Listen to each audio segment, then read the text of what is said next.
അങ്ങനെ നമ്മുടെ ആവന്തികയാണെങ്കിൽ വലിയ സന്തോഷത്തിൽ കല്യാണ നിശ്ചയത്തിന് ഇറങ്ങി വരുന്നുണ്ട്. നമ്മുടെ അനിയാണെങ്കിലോ വല്ലാതെ വിഷമിച്ചിട്ടും ഇറങ്ങി വരുന്നുണ്ട്. എന്തായാലും രണ്ടാളുടെ മോതിരം മാറ്റാൻ വേണ്ടിയിട്ട് വന്ന് നിൽക്കുന്ന സമയത്ത് നമ്മളെ മുത്തശ്ശൻ മോതിരമൊക്കെ എടുത്ത് കൊടുക്കുന്നുണ്ട് നമ്മുടെ ആവന്തികയുടെ കയ്യിൽ. ആവന്തികയാണെങ്കിൽ നമ്മുടെ അനിയുടെ കയ്യിൽ ഇടാൻ തുടങ്ങുന്ന സമയത്താണ് നമ്മുടെ നിർത്ത് എന്ന് പറഞ്ഞിട്ട് നമ്മുടെ അനാമികയുടെ അച്ഛൻ വരുന്നുണ്ട്. കൂടെ അനാമികയുടെ അമ്മയും അനാമികയൊക്കെ ഉണ്ട്. ആ സമയത്ത് നമ്മുടെ അനാമികയുടെ അച്ഛൻ ചോദിക്കുന്നുണ്ട്, ഇത് എവിടുത്തെ ഏർപ്പാടാ സാറേ വേറൊരു പെൺകുട്ടിയുടെ കയ്യിൽ മോതിരം ഇട്ട് കൊടുക്കണതെന്ന് പറയുന്നത്. മൂർത്തി മുത്തശ്ശനാണെങ്കിൽ ഇത് കേട്ട പാടെ വലിയ ദേഷ്യം വന്നിട്ട് ഒറ്റ അടി കൊടുക്കുന്നുണ്ട്.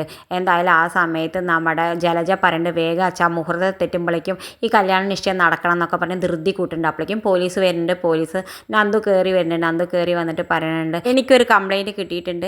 അനാമികയാണ് ആ കംപ്ലയിൻറ്റ് തന്നത്. അനാമിക തന്ന കംപ്ലയിൻറ്റ് പ്രകാരം എനിക്ക് ആക്ഷൻ എടുത്തേ പറ്റൂ സാറേ എന്നൊക്കെ പറയുന്നുണ്ട്.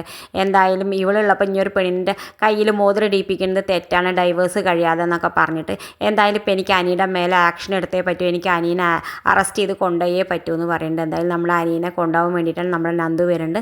എന്തായാലും അനീനെ കൊണ്ടുപോകും. എന്തായാലും അവരുടെ കല്യാണ നിശ്ചയം അങ്ങനെ മുടങ്ങുന്നുണ്ട്. ഇത് കാണിച്ചും കൊണ്ടാണ് ഇന്നത്തെ പ്രൊമോ അവസാനിക്കുന്നത്. ഇതുപോലെ പ്രൊമോ വിശേഷങ്ങൾ നിങ്ങളുടെ മുന്നിൽ എളുപ്പത്തിലെത്താൻ ഈ ചാനൽ ഒന്ന് സബ്സ്ക്രൈബ് ചെയ്യാൻ മറക്കരുത്.